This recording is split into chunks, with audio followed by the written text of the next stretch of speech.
अस्सलाम वालेकुम नाज़रीन, एक नए व्लॉग के साथ आपकी खिदमत में हाज़िर हैं। मेरे साथ मौजूद हैं मरियम नवाज़ और वसीम मलिक। हम मौजूद हैं इस वक्त सुप्रीम कोर्ट ऑफ पाकिस्तान के अंदर, जहां पर आज पाकिस्तान तहरीक इंसाफ ने एक और इंतहाई अहम आइनी दरख्वास्त दायर की है। आइनी दरख्वास्त तो नहीं है, खैर ये एक रिव्यू पिटीशन है जो बल्ले का निशान पाकिस्तान तहरीक इंसाफ से छिना गया।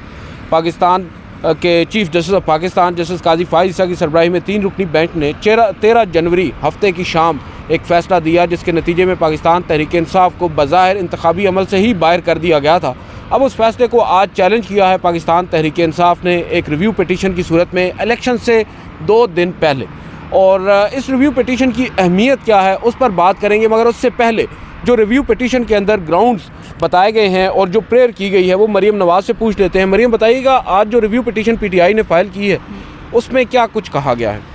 पाकिस्तान तहरीक इंसाफ ने जो अपनी नज़रसानी दरख्वास्त दायर की है, जो कि हम एक्सपेक्ट कर रहे थे कि शायद पहले आ जाती, आज आई है, उस काफ़ी मुफस्सिल है। उसमें सबसे पहले तो वो ये कह रहे हैं कि इलेक्शन कमीशन के पास कोई इख्तियार नहीं है किसी के इंट्रा पार्टी इलेक्शंस का जायज़ा लेने का।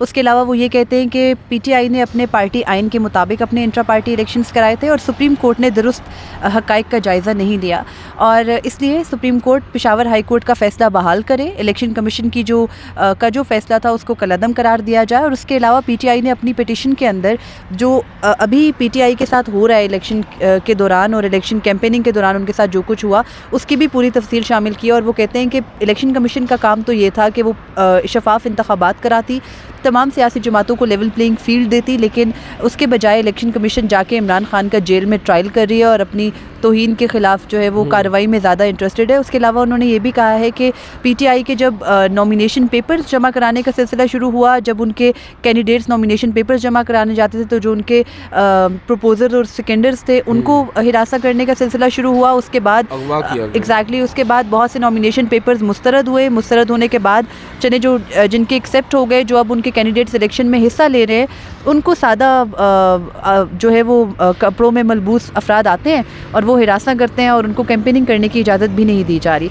तो ये पूरी ग्रीवेंस लिख दी है। ये भी बताया गया है कि पाकिस्तान तहरीक इंसाफ के जो चेयरमैन हैं या साबिक चेयरमैन इमरान खान साहब, उनको हाल ही में 3 मुख्तलिफ मुकदमात में सज़ा भी सुनाई गई है। पूरी तफसील शामिल कर दी है PTI ने अपनी पिटीशन के अंदर, लेकिन अब देखना ये है कि सुप्रीम कोर्ट ने नंबर भी अलॉट कर दिया है पिटीशन को।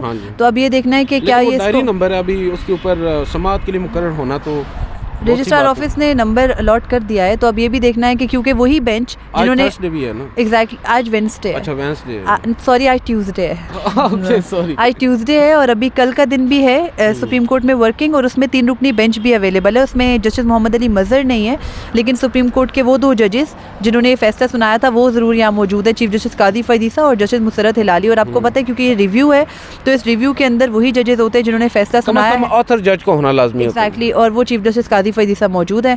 तो ये केस फिक्स हो भी सकता है। अगर तो फिक्स होता है तो वैसे कोई फ़ायदा अब इसका इस वक्त इसलिए नहीं है क्योंकि बैलेट पेपर्स छप चुके हैं। अब तो बल्ले का इंतखाबी निशान अगर कल सुप्रीम कोर्ट आज भी वापस कर देती तो भी कुछ नहीं हो सकता था।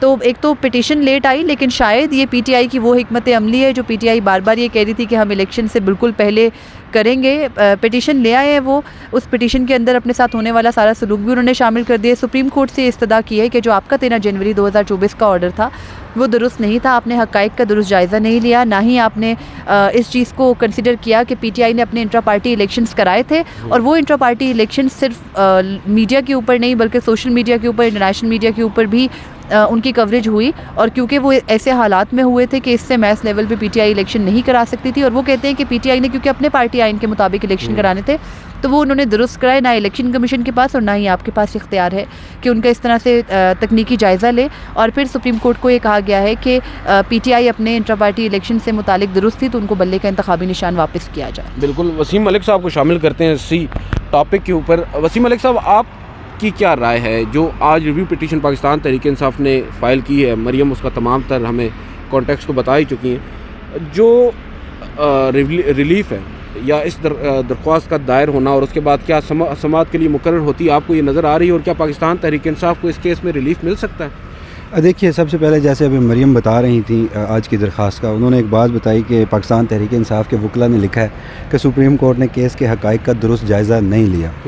तो मुझे वो बात याद आ गई, बड़े सीनियर वकला हैं बड़ी ही इज़्ज़त के साथ ये नालायकी की गई है पाकिस्तान तहरीक इंसाफ की उन वकला की जानिब से। यार मुझे आप ये बताइए, सुप्रीम कोर्ट ऑफ पाकिस्तान बल्ले के इंतखाबी निशान में इलेक्शन कमीशन ऑफ पाकिस्तान के इख्तियारात को भी इस्तेमाल कर रही है, सिविल कोर्ट्स के इख्तियारात को भी इस्तेमाल कर रही है। इतने वसी पैमाने पर जाकर, इतनी गहराई में जाकर वो बल्ले के इंतखाबी निशान का फ़ैसला कर रही है, और फिर पाकिस्तान तहरीक इंसाफ के वकला कह रहे हैं कि सुप्रीम कोर्ट ऑफ पाकिस्तान ने हक़ाइक़ का दुरुस्त जायज़ा नहीं लिया।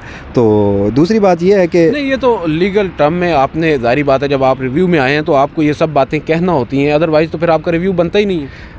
ज़रूर कहना होती है। मैं सिर्फ एक बात मेरे जहन में ये आई कि अगर देखें सुप्रीम कोर्ट ऑफ पाकिस्तान वहाँ पर सिविल कोर्ट्स के इख्तियारात भी इस्तेमाल कर रही है। वही सुप्रीम कोर्ट ऑफ पाकिस्तान जिसे इस वक्त पनामा केस में जो कुछ यहाँ पर होता रहा उसे बड़ी तकलीफ़ है कि सुप्रीम कोर्ट ऑफ पाकिस्तान ने ट्रायल कोर्ट का किरदार क्यों अदा किया। लेकिन बल्ले के इंतखाबी निशान में बैठ कर आप सिविल कोर्ट्स के इख्तियारात इस्तेमाल करें तो वो उसको किसी को तकलीफ़ भी नहीं होती, और उस पर अगर आप बात करते हैं तो फिर आपके ऊपर बहुत सारी, खैर चलें वो एक अलग बात है। ये अब मुझे ये बताएं, ये जो दरख्वास्त आज दायर हुई है, आपको इसका फ्यूचर क्या नज़र आ रहा है? एक दिन है अब भी, यानी कल 7 फरवरी को सुप्रीम कोर्ट ऑफ पाकिस्तान में एक 3 रुकनी बेंच, जैसे मरियम ने बताया, कि जस्टिस काजी फाइज़ ईसा की सरबराही में मौजूद होगा। क्या आपको लग रहा है कि ये दरख्वास्त समाअत के लिए मुकर्रर होगी, और अगर समाअत के लिए मुकर्रर हो जाती है तो क्या पाकिस्तान तहरीक इंसाफ को इंतखाबात से ऐन एक दिन पहले कोई रिलीफ मिल सकता है? देखिए, रिव्यू है, और रिव्यू अगर मंजूर भी हो जाए, जैसे मरियम ने भी बताया, तो चाहे ये 13 जनवरी का फ़ैसला था और 14 जनवरी को ये रिव्यू फ़ाइल हो जाता और उसके बाद फ़ौरन समाअत हो जाती, और समाअत में ये रिव्यू जो कि मुमकिन है ही नहीं किसी सूरत, लेकिन अगर मंजूर हो जाता तो तब भी शायद पाकिस्तान तहरीक इंसाफ को रिलीफ़ मिलना मुश्किल था। तो अब इंतखाबात से एक रोज़ कबल, बहरहाल ये पाकिस्तान तहरीक इंसाफ की एक मीडिया स्ट्रेटजी तो हो सकती है कि उन्होंने इंतखाबात से 2 रोज़ कबल ऐसा किया, मगर ये रिव्यू मंजूर होना और फिर उसी जज, आपने अतर जज का बताया, चलें 2 मेंबर तो वही हैं जो बल्ले का इंतखाबी निशान वापस ले चुके हैं, और एक और जो दूसरे जज साहब हैं, चलें वो उस बेंच का फैसला शामिल नहीं थे, तो वो बैठकर ये रिव्यू ना तो मंजूर करने जा रहे हैं और ना ही ये पाकिस्तान तहरीक इंसाफ को इसका कोई फ़ायदा पहुंचने जा रहा है। अच्छा, एक और चीज़ ये है कि मेरी जो इतलात है, मुझे जो बताया जा रहा है कि आज जो दरख्वास्त है उसमें मरियम ने तो आपको बताया कि नंबर लग चुका है। ये तासुर दिया जा रहा है कि कल ये समाअत के लिए मुकर्रर भी होगी, और मुमकिन तौर पर कुछ ऑब्जर्वेशंस भी ऐसी आ सकती हैं जो पाकिस्तान तहरीक इंसाफ के हक़ में जा सकती हैं। गो कि फैक्चुअली जो बात ये दोनों कर रहे हैं बिल्कुल दुरुस्त है कि रिव्यू अगर एक्सेप्ट हो भी जाता है, यानी सुप्रीम कोर्ट ऑफ पाकिस्तान अपना माजी का वो जो फ़ैसला है 13 जनवरी का, वो अगर विदड्रॉ भी कर लेती है, उसके बावजूद इंतखाबात में अब पाकिस्तान तहरीक इंसाफ को फैक्चुअली तो कोई फ़ायदा नहीं पहुंच सकता। जो बल्ले का निशान बैलेट पेपर के ऊपर है वो अब नहीं है, बैलेट पेपर्स छप चुके हैं और उनकी जो छपाई है वो 2 फरवरी को रोक दी गई है, ख़त्म हो गई है। अब ज़्यादा से ज़्यादा इसमें एक चीज़ जो मुख्तलिफ लोग ये बात कर रहे हैं, बिलखसूस जो वकला हैं, वो ये समझते हैं कि मुमकिन तौर पर चीफ़ जस्टिस ऑफ पाकिस्तान या फाजिल बेंच की जानिब से ये ऑब्जर्वेशन ज़रूर आ सकती है कि जो मुख्तलिफ उम्मीदवारान हैं जिनका ताल्लुक़ पाकिस्तान तहरीक इंसाफ से ज़रूर है, मगर बैलेट के पेपर के ऊपर उनका ताल्लुक़ नहीं बताया जा रहा, उस हवाले से शायद कोई ऑब्जर्वेशन आ जाए कि ये पाकिस्तान तहरीक इंसाफ के ही उम्मीदवार हैं। तो इससे हमारा एक दूसरा जो टॉपिक है आज का, वो है सलमान अकरम राजा साहब की पिटीशन। पहले वसीम साहब आप हमें बता दें उस पिटीशन के बारे में जो उन्होंने गुज़िश्ता हफ्ते दायर की थी और जिसको अभी तक नंबर तो लग चुका है मेरी इतलात के मुताबिक, मगर समाअत के लिए मुकर्रर नहीं किया गया। उसके बारे में आपकी क्या ओपिनियन है? पहले तो उस दरख्वास्त का थोड़ा सा हमें बता दें ब्रीफली कि उसमें है क्या। देखिए, बल्ले के इंतखाबी निशान के रिव्यू के फ़ैसले से जो आज दरख्वास्त दायर की गई है, उससे अहम नौयत की वो दरख्वास्त थी जो सलमान अकरम राजा साहब की जानिब से दायर की गई थी। बुनियादी तौर पर यह मामला वहीं से चला कि उन्होंने अपने उस एक हल्के की हद तक जहाँ से वो इंतखाबात लड़ रहे हैं, उसमें इलेक्शन कमीशन का जो फॉर्म 33 है, उसमें पाकिस्तान तहरीक इंसाफ से जब ये इंतखाबी निशान वापस लिया गया तो उनकी जो हैसियत है अब आज़ाद लिखी जा रही है। आल दो कि उन्होंने जब वो अपने नॉमिनेशन पेपर फाइल किए तो उन्होंने पाकिस्तान तहरीक इंसाफ से अपनी वाबस्तगी का इजहार किया। तो सलमान अकरम राजा साहब इस केस को लाहौर हाई कोर्ट में लेकर जाते हैं और कहते हैं जी कि चाहे आपने बल्ले का इंतखाबी निशान वापस ले लिया, मगर पाकिस्तान तहरीक इंसाफ एक सियासी जमात तो मौजूद है इस वक्त और इलेक्शन कमीशन में भी रजिस्टर है, तो आप हमें आज़ाद हैसियत में इंतखाबी निशान नहीं लिया, हम आज़ाद हैसियत में इलेक्शन लड़ रहे हैं, मगर हमारी वाबस्तगी जो है वो पाकिस्तान तहरीक इंसाफ के साथ ही ज़ाहिर की जाए। तो लाहौर हाई कोर्ट ने वो केस सुना, उन्होंने इलेक्शन कमीशन ऑफ पाकिस्तान को ये मामला रेफ़र किया, इलेक्शन कमीशन ऑफ पाकिस्तान ने भी वो मामला सुना, जजमेंट भी रिज़र्व की, और उसके ऊपर जो चीफ़ इलेक्शन कमिश्नर हों या फिर जो चारों सूबाई इलेक्शन कमिश्नर हों, उनके जो रिमार्क्स थे उनसे तो वाज़े तौर पर यही बात लगी उस दिन कि जी इलेक्शन कमीशन ऑफ पाकिस्तान भी यही फ़ैसला देगा कि जी पाकिस्तान तहरीक इंसाफ जो है वो आज़ाद हैसियत में लड़ेगी और उनकी पाकिस्तान तहरीक इंसाफ की वाबस्तगी उन उम्मीदवारों के साथ नहीं होगी। तो फिर सलमान अकरम राजा साहब ने बुनियादी तौर पर वही लाहौर हाई कोर्ट का जो फ़ैसला था वो सुप्रीम कोर्ट ऑफ पाकिस्तान में चैलेंज किया। अब जो आप बात कर रहे हैं कि आपकी इतलात के मुताबिक मुमकिन है कि कल ये तमाम तर रिव्यू पिटीशन समाअत के लिए मुकर्रर हो और इसके ऊपर कुछ ऐसी ऑब्जर्वेशंस आ जाएँ कि जो पाकिस्तान तहरीक इंसाफ के उम्मीदवारान हैं वो पाकिस्तान तहरीक इंसाफ से ही मुंसलिक हैं, चाहे वो आज़ाद हैसियत में लड़ रहे हैं। तो मेरी नज़र में माज़रत के साथ मैं आपसे इख्तिलाफ़ करूँगा कि ऐसा मुझे होता हुआ दिखाई नहीं दे रहा। सिर्फ चाहे आप ऑब्जर्वेशन की हद तक कह रहे हैं, फैसले की हद तक तो बड़ी दूर की बात है। अगर ऐसा करना होता, अगर ये पाकिस्तान तहरीक इंसाफ को इस हद तक रिलीफ देना होता तो एक पिटीशन जो ऑलरेडी सिर्फ इसी मौजू के ऊपर आ चुकी है, सुप्रीम कोर्ट ऑफ पाकिस्तान में आ चुकी है, लोअर कोर्ट से होती हुई वो यहाँ पर पहुँची है, तो वो अभी तक समाअत के लिए अगर मुकर्रर नहीं हुई। तौर पर दोनों दरख्वास्तें एक साथ समाअत के लिए मुकर्रर हो रही हैं, दोनों दरख्वास्तें, लेकिन इसमें आप अब इन दरख्वास्तों को पाकिस्तान की करंट पॉलिटिकल सिचुएशन के साथ लिंक करके देखें। बल्ले का इंतखाबी निशान वापस लेने का जो एक वाहिद जो आप कह लें कि मकसद है वो क्या था? सबसे पहले तो पाकिस्तान तहरीक इंसाफ के वोटर्स को, नहीं मैं तो समझता हूँ, देखें जी, नहीं आप बड़े मासूम हैं, आप बड़े भोले हैं। नहीं होते, सुप्रीम कोर्ट तो सर आइन और कानून की रोशनी में फैसला करती है ना, उसका मकसद तो बदकिस्मती से हमारे यहाँ पिछले 75 साल से सुप्रीम कोर्ट के ही पॉलिटिकल मकासद होते हैं। सियासतदानों से ज़्यादा या तो हमारी इस्टेब्लिशमेंट बैठकर सियासत कर रही होती है या फिर हमारे मौजूद जजेस बैठकर सियासत कर रहे होते हैं, और ये उनके फैसलों से ही ज़ाहिर होता है। ये आपकी और मेरी कोई नई बात तो है नहीं। अब दूसरी बात, अब अगर इसे ब्रॉडर पर्सपेक्टिव में देखते हैं आप, तो पाकिस्तान तहरीक इंसाफ से बल्ले का इंतखाबी निशान वापस क्यों लिया गया? देखिए उसके बुनियादी मकसद थे। पहला मकसद ये था कि पाकिस्तान तहरीक इंसाफ को इंतखाबात से बाहर रखना है, उनके वोटर्स को कंफ्यूज करना है। अब जो पाकिस्तान तहरीक इंसाफ के पास इस वक्त सबसे बड़ा चैलेंज है, उस दिन आप 80% टर्नआउट भी बाहर निकाल लेते हैं तो क्या होगा? अभी तक लोगों को उनके उम्मीदवारों का नाम नहीं पता, अभी तक लोगों को उनके इंतखाबी निशान नहीं पता। पाकिस्तान तहरीक इंसाफ ने इस वक्त सोशल मीडिया पर बैठकर एक धूम मचाई हुई है कि हमने जी अपने जितने भी उम्मीदवार थे उनके जो इंतखाबी निशान थे वो गली गली पहुंचा दिए। आप ज़रा बाहर निकलें, लोगों से बात करें, लोगों को पता ही नहीं है। और फिर चलें, आपको इंतखाबी निशान पता भी चल जाता है, फिर अब जब बैलेट आपके हाथ में आता है और आप बूथ में पहुँचे होते हैं तो आपको वहाँ पर उसकी रिकग्निशन ही एक अजाब बन जाता है कि मिलते जुलते निशानात, और फिर पाकिस्तान तहरीक इंसाफ को जैसे इंतखाबी निशान मिले। तो अब एक तो ये मामला हो गया। इंतखाबी निशान से याद है, आज चकवाल में भी असनात मलिक साहब ने एक वीडियो में से शेयर की ना, वो चकवाल छप्पड़ बाज़ार है, वहाँ पर पीटीआई की रैली थी और इंतखाबी निशान है याज़ अमीर साहब का बाजा, ठीक है, सैक्सोफोन। तो वो आज पूरे बाज़ार में ना बाजे ही बाजे बाज रहे हैं। अब देखिए ना, घड़ी भी है, घड़ियाल भी है। हाँ, अब इस तरह जब कंफ्यूज किया जाता है, और दूसरा इससे भी अहम मकसद, उस पर आप देखें, ये टेक्निकल है बड़ा।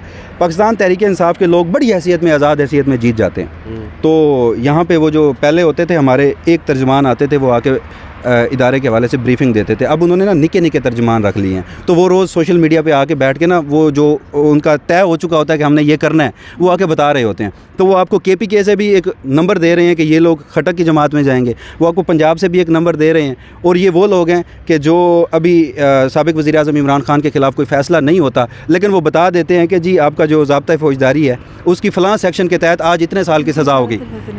तो नहीं, इसके अलावा भी बहुत सारे, ये गरीदा फारूकी साहब ने भी ट्वीट किया था, हसन अयूब साहब हमारे बड़े वेल इन्फॉर्म्ड दोस्त हैं, उन्होंने भी ये ट्वीट किया था। 496 उन्होंने जब ट्वीट किया था उस वक्त फैसला नहीं आया था। तो अब इसे ब्रॉडर पर्सपेक्टिव जिसकी मैं बात कर रहा हूँ, उसमें जब पाकिस्तान तहरीक इंसाफ के ये आज़ाद उम्मीदवार जीत कर किसी और सियासी जमात में जाएंगे, उसके दो फ़ायदे हैं। पहला फ़ायदा ये है कि जो पाकिस्तान तहरीक इंसाफ ने मखसूस नशिस्तें हासिल करनी थी वो नहीं कर सकेंगे, और जब वो नहीं कर सकेंगे तो मखसूस नशिस्तें नहीं हासिल कर सकेंगे क्योंकि वो आज़ाद हैसियत में आ रहे हैं। तो फिर दूसरा जो उसका मकसद है कि जब वो आज़ाद हैसियत में किसी और सियासी जमात में मिलेंगे तो उसका मतलब है कि वो जिस सियासी जमात में मिल रहे हैं उनकी मखसूस नशिस्तों की तादाद बढ़ रही है। और फिर तीसरा, इन तमाम लोगों के ऊपर डिफेक्शन क्लास तो लगती नहीं है।